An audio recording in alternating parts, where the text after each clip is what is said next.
Hi everybody and welcome to Betting Expert. My name is Adam and I'm going to be talking about the betting tips and predictions for UFC 248, which goes down on March 8th.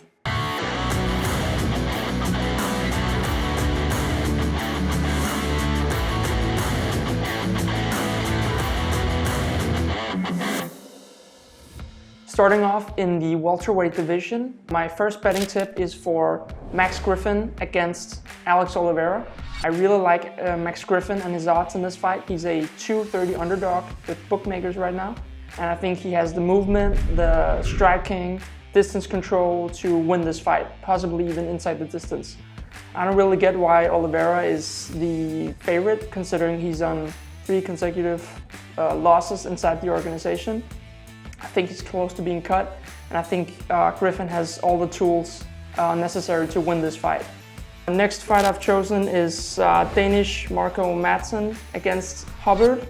Matson showed his wrestling credentials in his last fight against Italian Danilo Belluardo.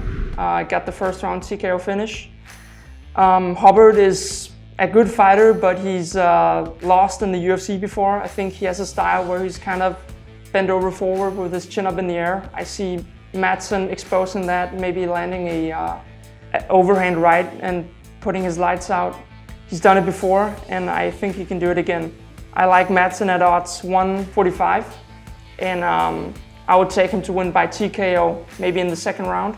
I'm sure that will be decent value. Final betting tip, I've gone out on a bit of a reach. Safarov at odds 6 to beat Vieira. Vieira is the huge favorite at 114, but I don't really see why, because I mean Safarov, he's 1-2 in the UFC. He's beaten his last fight. He beat an undefeated prospect who was 9-0. He has great wrestling. Vieira is a grappler, so he can keep the fight on the feet. He has great hooks going backwards, and Vieira is a pressure fighter. I mean, I wouldn't pick him to beat Vieira at different odds, but at this price, I mean, it's just too good to be true. I like Safarov in this fight. I think he has good movement, decent striking, takedown defense. I definitely would pick him in this fight. Other fights, Romero, of course, the headliner against Adesanya. Of course, there's a big age difference, but I still like Romero by KO. Right now he's in the head-to-head market. I think he's an even 3 underdog, which is I think really big value considering Adesanya's trends in fights. He has been hit against those lunging type of fighters. Gastelum rocked him, had him in serious trouble.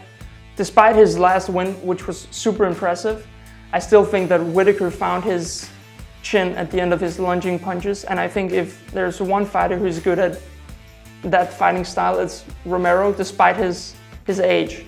So I like him at odds 3 to beat Adesanya, and odds for him by KO will be even bigger, of course. I like Joanna Jędrzejczyk actually by decision against Zhang Weili. I think Weili is kind of overhyped, to be frank. She's only had 4 or 5 fights in the UFC and she's the champion, and she beat Andrade in the first round to win the belt, but Andrade is very willing to take a punch, to give a punch, and she didn't really have a game plan. She stood right in front of Zhang Weili and got caught in the first round. I don't think you can rate the Chinese champion based on that win. I think Joanna lands more, absorbs less. She has every chance to pull this off, going the distance. And she's the underdog at 225 at the moment, so I think that's decent value. Other than that, of course, O'Malley probably beats Jose in his fight. O'Malley's probably going to end up in the top 10, top 5 of his division. I don't really like his odds, so I'll probably pass on it, but still, I think it's a safe bet on a parlay. That's it for my UFC 248 betting tips, but we also want to hear from you. So make sure you visit us at Betting Expert and go into our MMA section and post your own MMA tips and see how you do. Thanks for watching, and as always, please gamble responsibly.